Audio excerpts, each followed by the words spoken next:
Hi. So different angle than you've ever seen before. But I realized that, well, let me back up. So the last time you saw me, I was in the midst of a truly terrible heat wave with no air conditioning whatsoever. It was truly awful, and I'm glad I survived. However, it basically wiped out 5 possible days of packing for me because I literally couldn't move. And now I'm trying to make up for that by very quickly getting through the rest. I have a storage, like a closet water heater space to go through, which is mainly Christmas. I have 2 short bookshelves to pack, some photographs, and the whole kitchen. Kitchens always take me the longest because nothing ever fits in boxes properly. I mean, why? Why does nothing ever fit in boxes properly? But I've gotten a lot done yesterday and today, this morning, and so that's all I have left. But I realized as I went in to start to pack up those 2 short bookcases that in my previous video, in my TBR for July, happy July by the way, but in my previous video, I had stated that I'd already packed all of the books that I read in June, but I found a huge stack of them that I must have been squirreling away in anticipation of filming my wrap-up, even in the midst of packing, which I totally forgot I was doing. This is how crazy June was.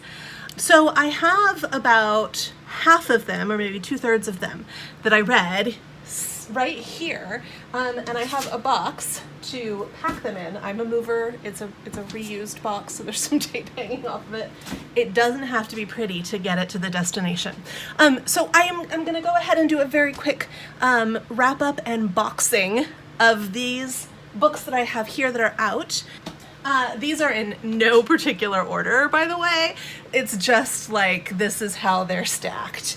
And I'm going to try to remember my star ratings, but I'm probably not going to remember my star ratings, I don't think, unless it was like a really great book or a really awful book. So instead, I'm just going to give you my thoughts. Like, I apologize, June, but you know, you're just so crazy. It's just wild. So here we go. I read The Lamplighters, which I was really looking forward to reading, and which I enjoyed a great deal.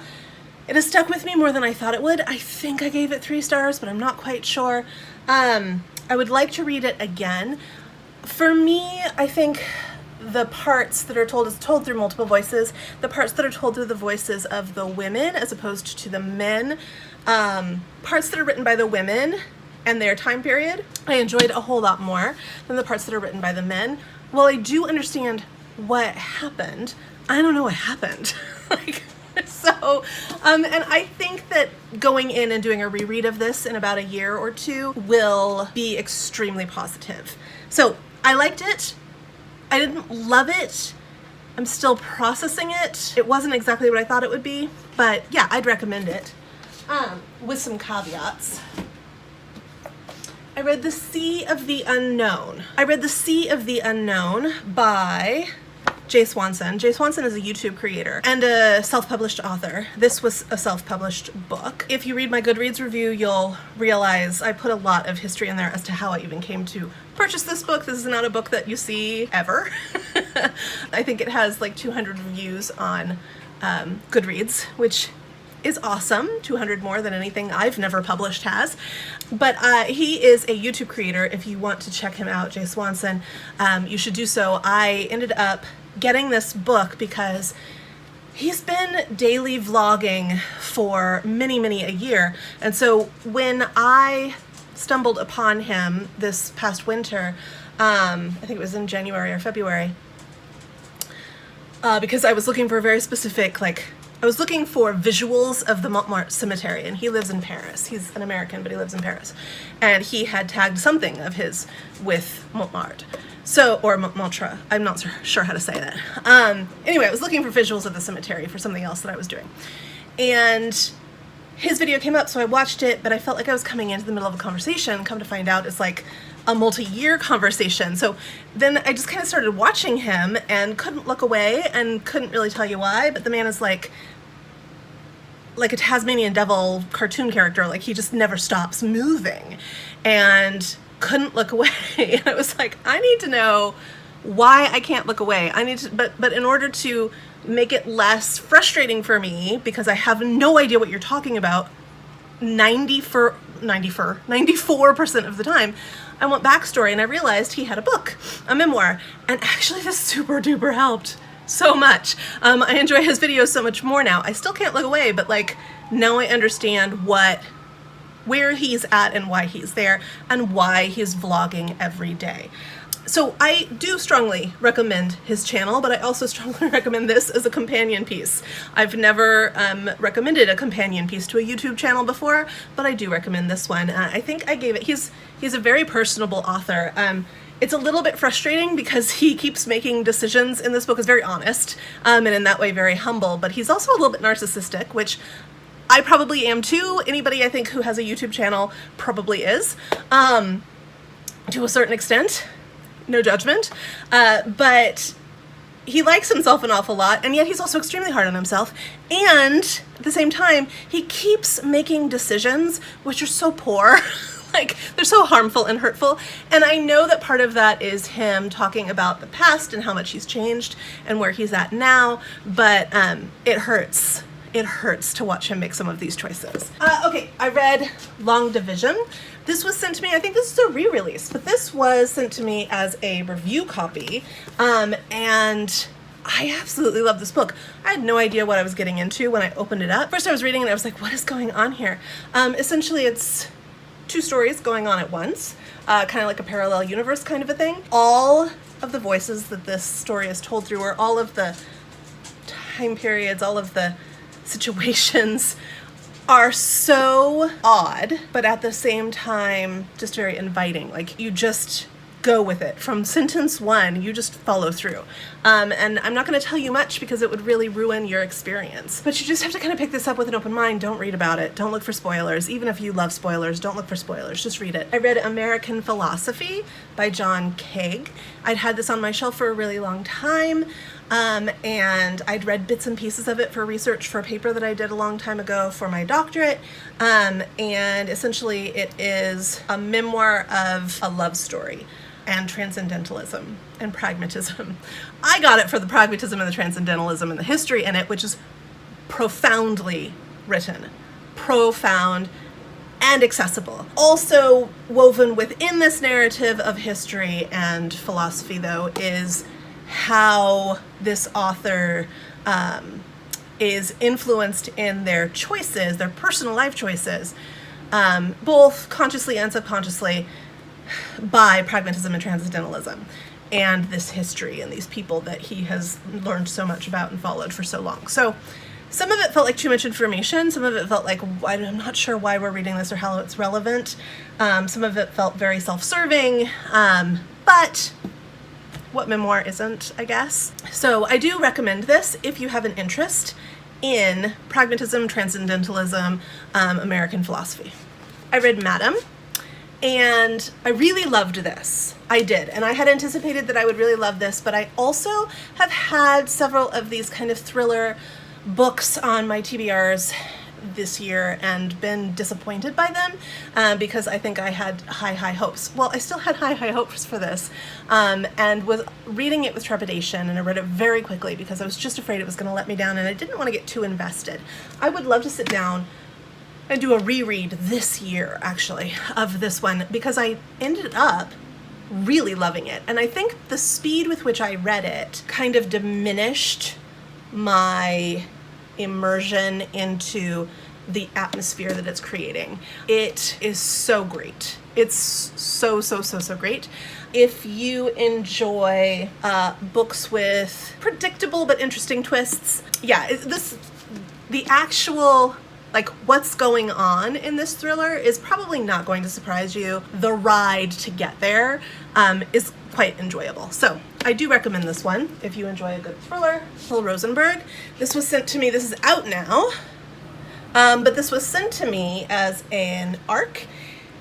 And wow, I loved this one. If you would like to know more about the trial and the life of Ethel Rosenberg, I'm sorry, I keep swaying because I'm just kind of like, I want to get through this and get to work, so I'm feeling a little antsy. So just, you can sit there and sway with me. It's very soothing.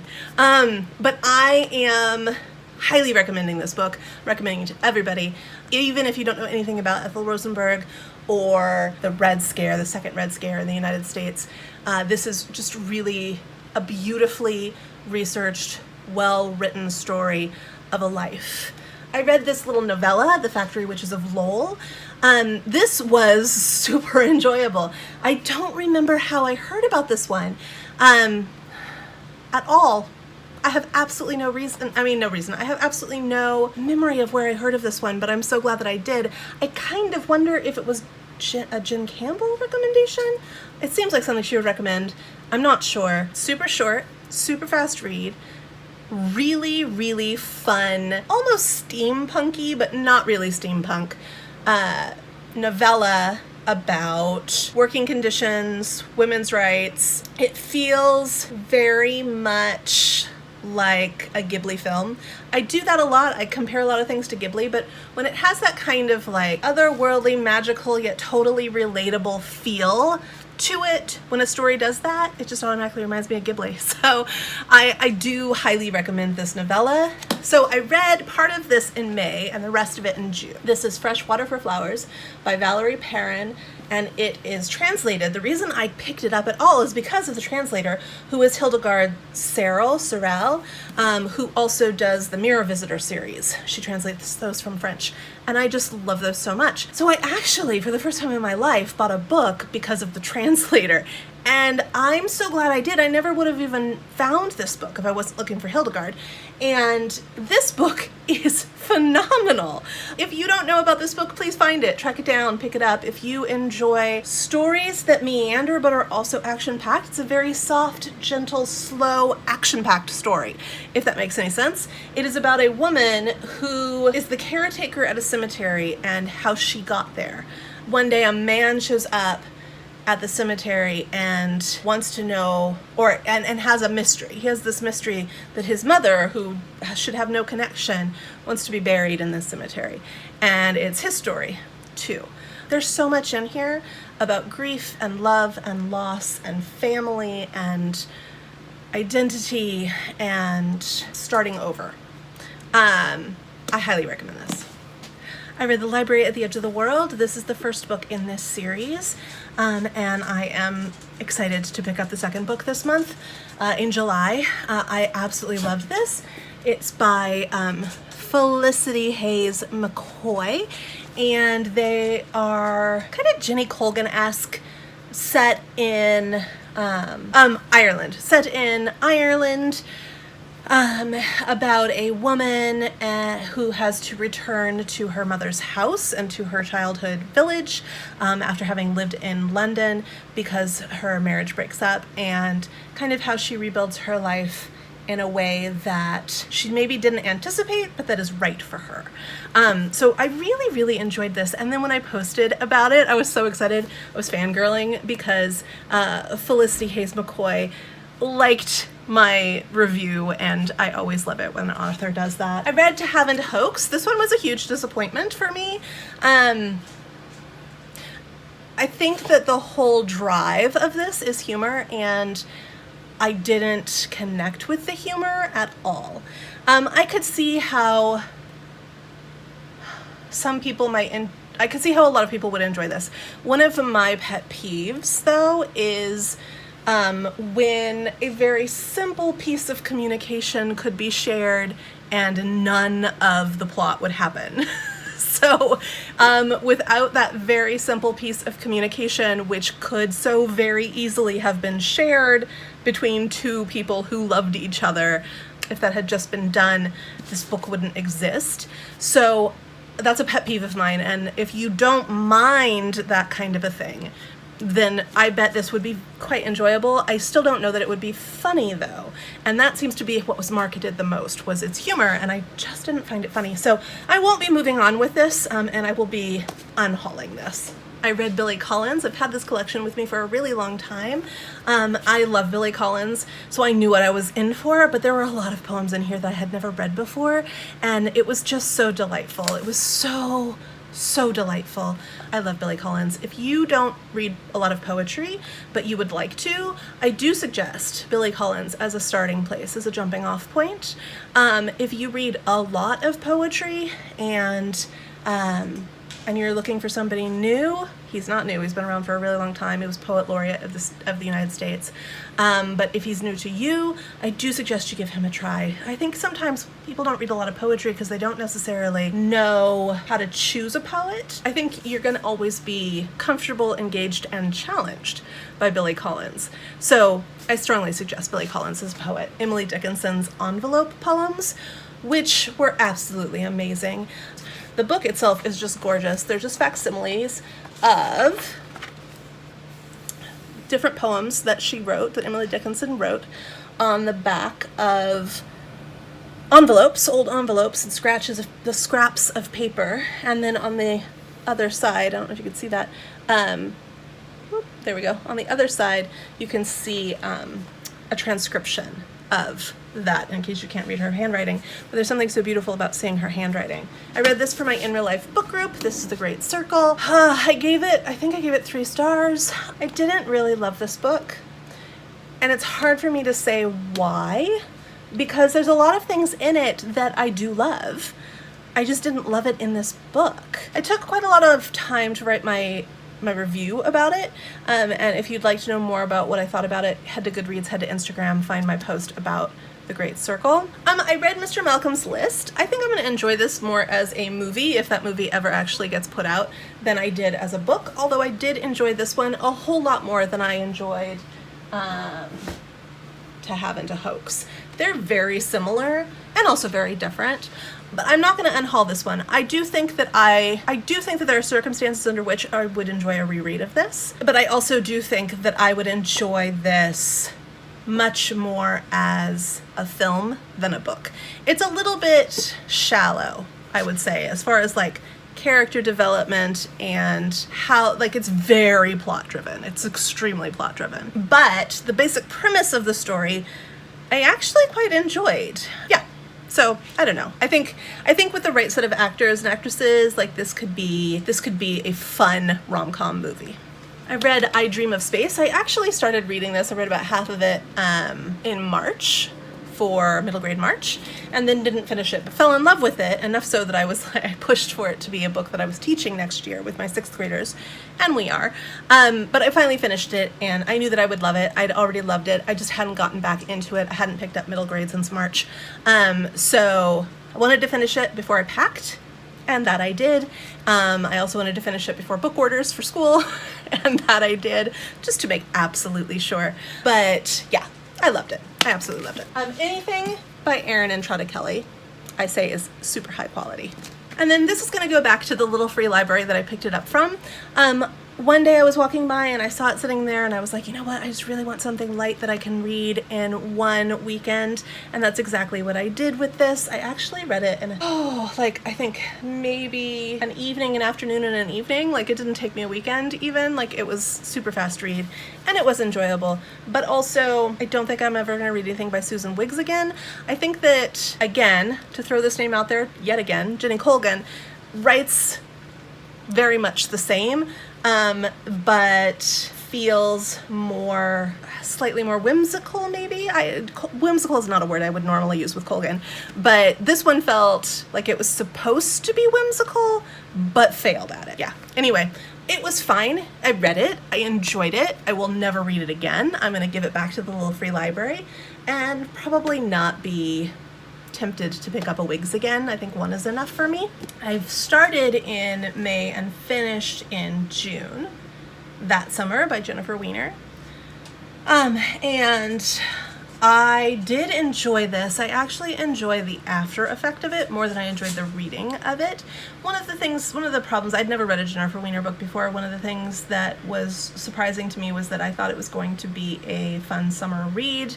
I actually listened to it because of Sutton Foster being the narrator, and I love Sutton Foster, and she did an amazing job. But I had never read a Jennifer Weiner book before, and this one, The whole plot revolves around sexual assault, and there are multiple instances of descriptions of sexual assault in this book, and nothing I had read or heard about for this book set me up for that, and I'm okay with that. It's not like a huge trigger for me or anything, but it very well could be for someone else, and there was zero warning about that. So I feel like people should know. I listened to The Secret Life of Dorothy Soames by Justine Cohen. This is a memoir, and I was drawn to it because of the mystery about it, but also because it is about the foundling home, the history of the foundling home, and kind of the metamorphosis of the foundling home, the positives and the negatives. If you don't know anything about the foundling home, you can look it up. It was in London. It's a museum now, and I visited it when I was there a few years ago, and it made a big impact on me. So when I saw this memoir, I went ahead and read it. I read Don't Call It a Cult by Sarah Berman. This is a piece of investigative journalism about the NXIVM cult. I read The Left-Handed Booksellers of London by Garth Nix, which was a fun ride, but not something that I would read again, and I don't think I'm interested in continuing if it is a series. I read The Logger Queen of Minnesota by J. Ryan Stradall, and absolutely adored it. I adored this book, and I can't wait to read his other one. I read An Irish Country Wedding. I read this one, but then I have misplaced my physical copy of it, and I mean, I'm probably just accidentally packed it, but I ended up having to finish it by listening to it. Luckily, my library had a copy available right away. I read Sourdough, which was a funny, weird, wonderful kind of fable, I guess. Yeah, a fable. And I listened to it, and I strongly recommend listening to it because it makes little, it has the sourdough make little singing noises and things. It was really great. It is magical realism. This book is magical realism. I am not a huge fan of magical realism, or I didn't used to be, but recently I've been kind of into it. I don't know if I'm there yet, but I did just read this and absolutely love it.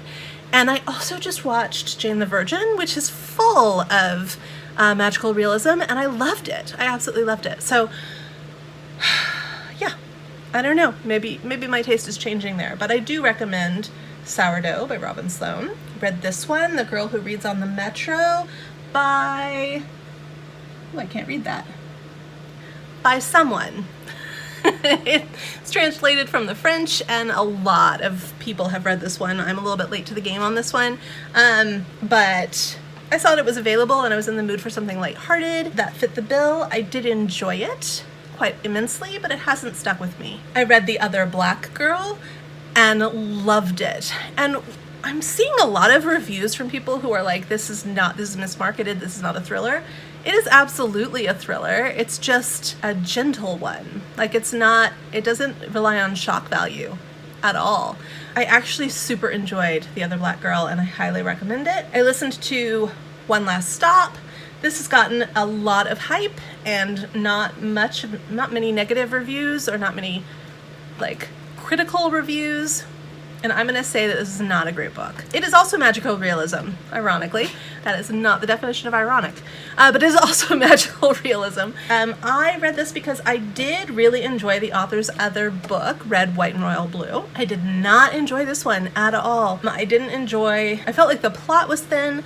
I felt like it relied too much on the magic it's not a fantasy, right?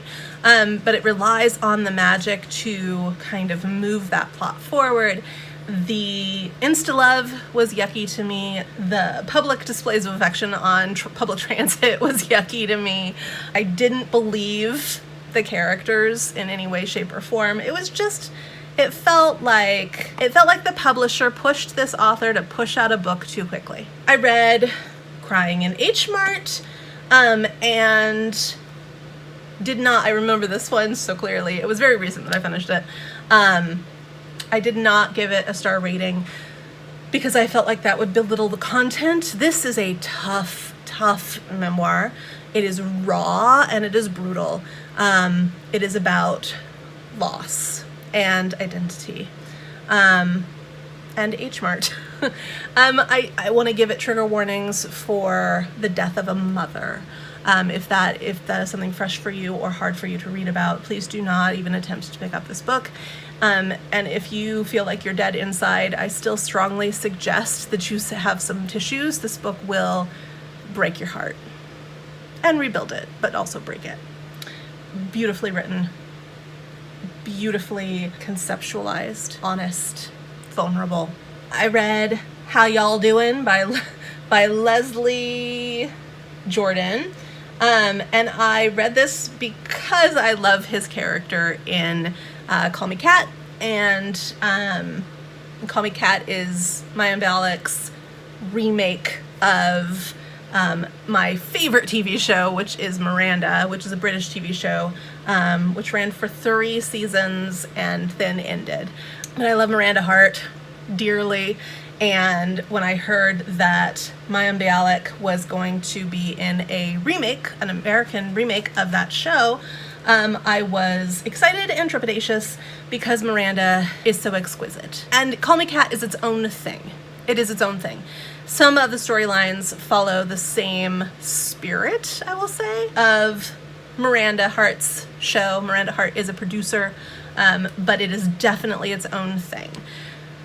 And Leslie Jordan is a character, or plays a character on there. He kind of is his character, but I totally loved his little memoir here. And it is little, it's very short and kind of gossipy, you know.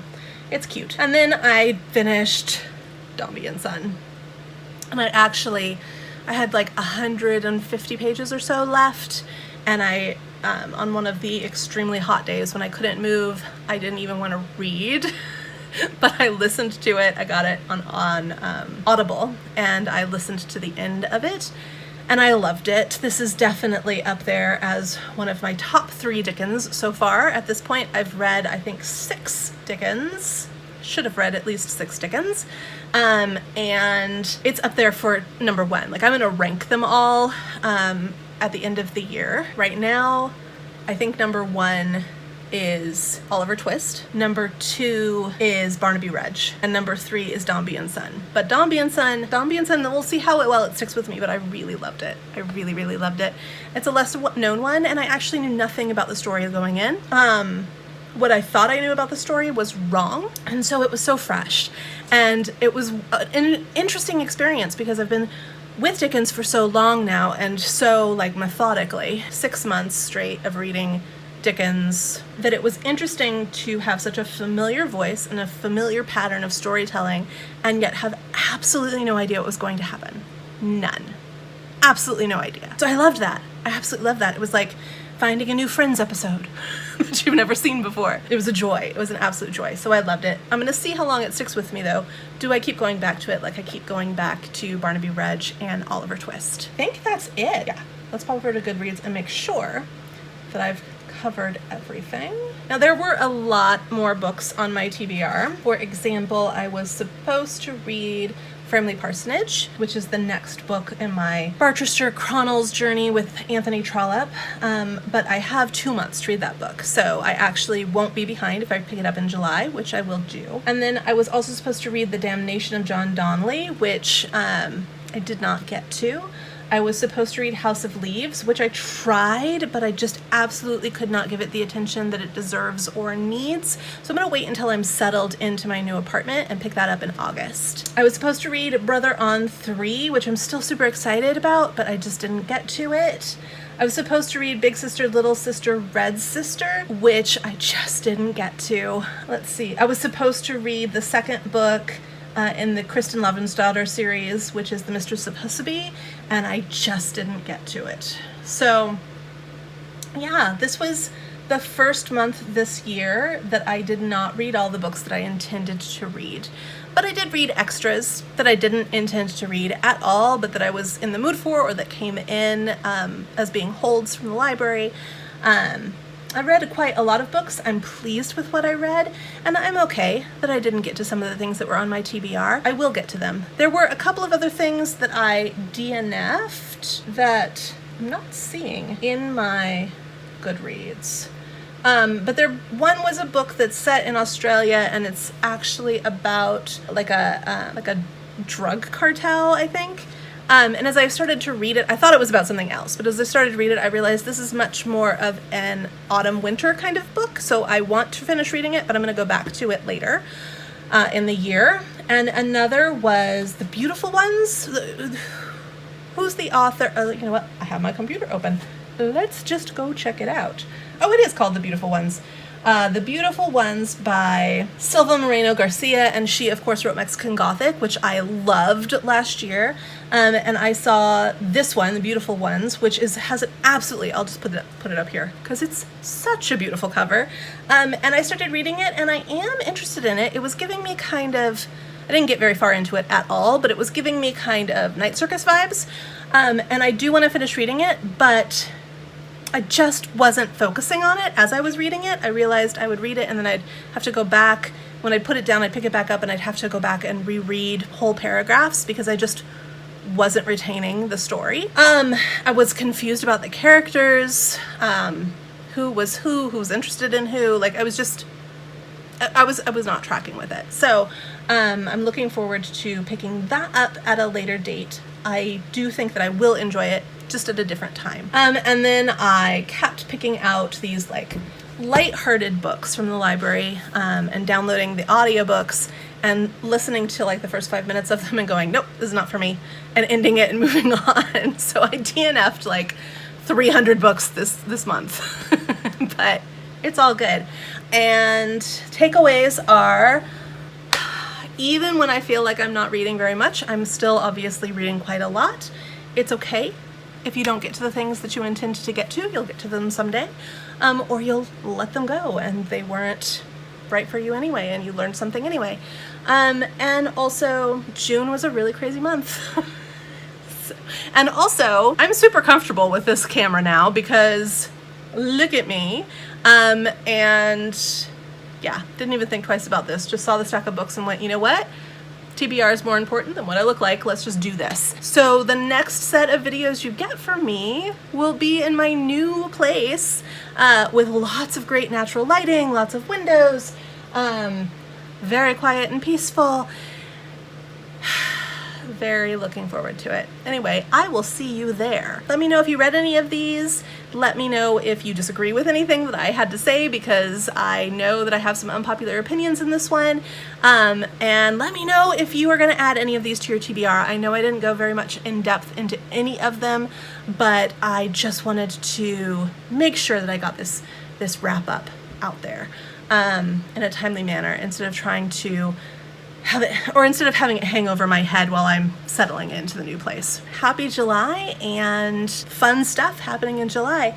I will see you at the end of this month, if not sooner. I am thinking about doing that mid-year freakout tag, but I'm not going to do it till I get into my new place. So anyway,